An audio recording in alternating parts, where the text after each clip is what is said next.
Coucou tout le monde, c'est Lydie et bienvenue dans cette nouvelle vidéo.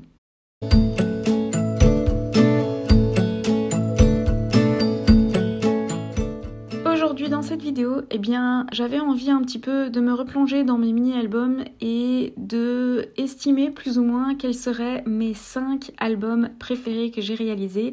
Et en fait, c'est en réalisant la vidéo sur mon évolution durant ces 7 dernières années que je me suis rendu compte que j'avais quand même mes favoris. Et j'avais envie de partager ça avec vous, de vous montrer quels sont mes favoris du moment, en tout cas mes 5 albums préférés lors de ces 7 dernières années.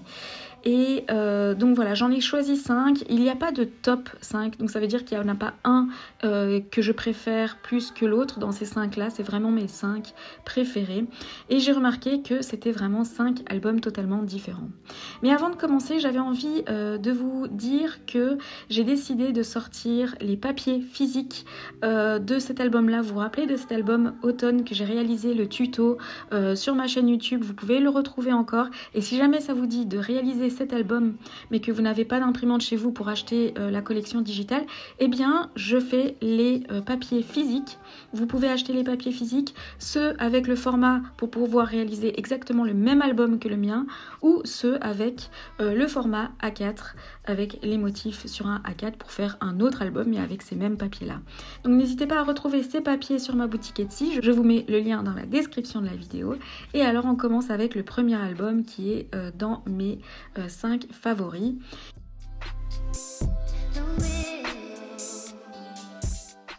Eh bien, cet album-là, Winter, j'ai beaucoup hésité à le prendre et pour finir, je me suis quand même dit non, en fait, cet album-là, je l'aime quand même plus que les autres et pourtant il est vraiment facile à réaliser, il demande très peu de matériel et en fait je sais pas, c'est le fait qu'il soit différent, le fait qu'il soit vraiment original. C'est un 100% transparent avec des photos recto verso, quelques découpes et voilà le petit cadre blanc au début et je trouve qu'il représente vachement bien son thème qui est l'hiver, etc. Celui-ci reste un de mes favoris alors que ça fait quand même quelques années, 2-3 ans maintenant que je l'ai fait, mais voilà, il reste mon préféré.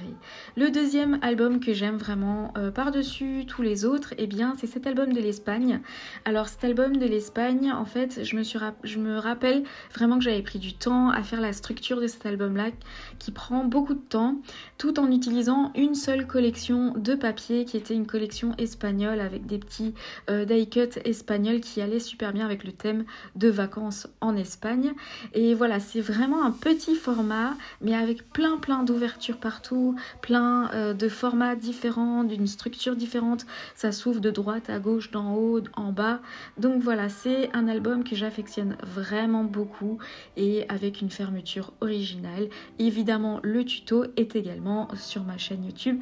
Je vous mets tous les liens dans la description de la vidéo.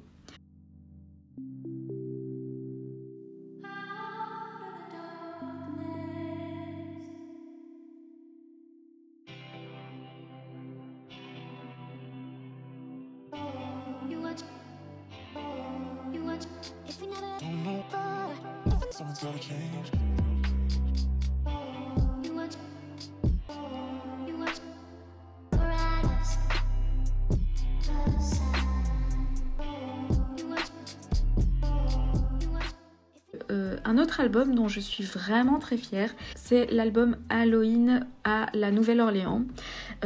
Pourquoi j'aime cet album-là? Parce qu'il change des albums Halloween. C'est un album Halloween vraiment un peu moins enfantin et j'avais créé les papiers moi-même parce que je trouvais pas de papier qui allait vraiment avec la Nouvelle-Orléans, ce côté maison victorienne, etc.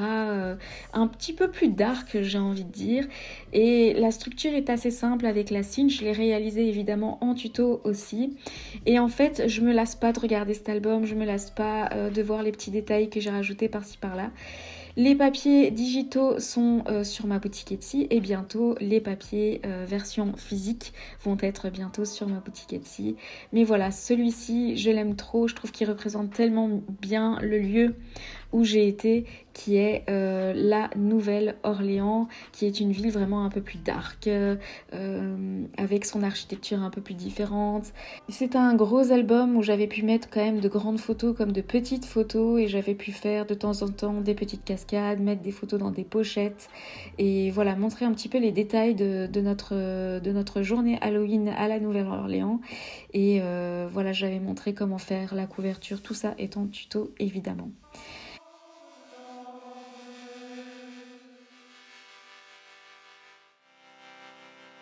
Alors l'autre album dont je suis assez fière en fait, c'est l'album sur Londres. En fait, quand on regarde un petit peu mes favoris, c'est quand même 5 albums de 5 techniques totalement différentes, avec que ce soit la couverture comme la structure intérieure de l'album. Et en fait, j'ai remarqué que quand c'est des nouveautés que j'exploite, eh bien ça reste mes favoris. Pourquoi ? Parce que je passe énormément de temps à réaliser ces albums-là.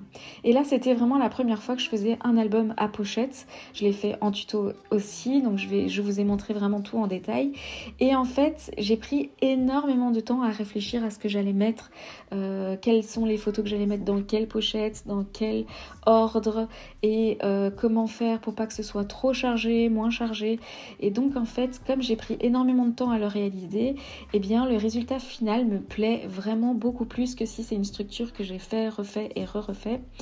Et donc voilà, donc c'est vraiment un album que j'apprécie particulièrement, et dans lequel je me lasse pas de regarder et re-regarder à l'intérieur. Et en plus, ça illustre un chouette moment d'un voyage. Évidemment, la majorité des thèmes que j'aime scraper, c'est le voyage. Alors, un autre album que, en fait, je classe vraiment dans mes 5 favoris, c'est l'album Crépuscule que j'ai réalisé pour la Crop à Villeneuve d'Ascq, et dont les papiers ont été vraiment créés à 100% par moi. Et en fait, je suis particulièrement fière de cet album. Aussi parce que j'ai pris énormément de temps à le réfléchir, à le dessiner et à le réaliser.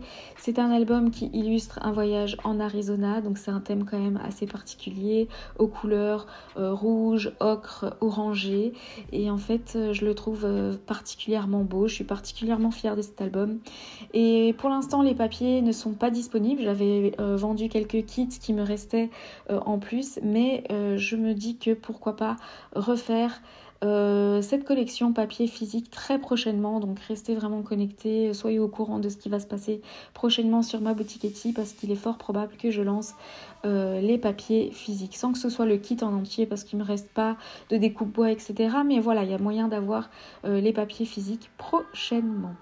Et donc voilà en fait mes 5 albums. Et donc en fait, comme je vous ai dit, 5 albums de 5 techniques totalement différentes, de 5 sujets totalement différentes, qui sont vraiment mes favoris. Donc en fait, j'ai vraiment pris la peine de regarder tous mes albums. Alors il y en a d'autres qui sont pas loin vraiment de ces 5-là, notamment dans les carnets, parce que vous savez que j'adore tout ce qui est format carnet, format Traveler Notebook, notamment l'album d'automne que je vous ai montré en début de vidéo, et parmi mes favoris également. Mais ceux-là, ces 5-là, vraiment dépassent un tout petit peu des autres, de par leur originalité, de par le fait que j'ai pris énormément de temps à les réaliser. J'en suis vraiment très fière. Moi, j'adore les exposer dans ma scrap room, les regarder, les re-regarder. Il y en a d'autres, notamment l'album Écosse, mais je le trouve un petit peu trop chargé. Je trouve que la reliure est un tout petit peu casse-gueule. Ça leur fait perdre un petit peu de points. Il y en a par exemple qui sont dans les albums par exemple de la valise Californie de mon gros projet USA. L'album de San Diego est aussi vraiment pas loin dans mon top 5, mais voilà, un tout petit peu en dessous, de par il n'y a qu'une partie de l'album que j'aime bien, le reste je me dis ah mais j'aurais peut-être dû faire ça. Donc voilà, il y en a que je pense que j'aurais pu améliorer, que je vais pas améliorer parce qu'ils sont très bien comme ça, mais si je les améliore, ils feraient partie de ce top 5 là, de mes 5 favoris là. Donc voilà, j'avais envie de partager ça avec vous. Si jamais vous vous rappelez d'un album en particulier sur ma chaîne YouTube que vous aimez par-dessus tout, n'hésitez n'hésitez pas à me le mettre en commentaire parce que j'aimerais savoir quel est votre album que vous préférez parmi tous mes albums. Peut-être par leur tuto, par leur papier, par leur collection papier, par leur originalité. N'hésitez pas à me partager ça en commentaire, je suis curieuse de savoir ce que vous en pensez. Et donc voilà pour cette vidéo, j'espère qu'elle vous aura plu et on se retrouve prochainement dans une nouvelle vidéo. Si cette vidéo vous a plu et que vous voulez me soutenir, n'hésitez pas à liker, commenter et vous abonner à ma chaîne. À très bientôt dans une prochaine vidéo.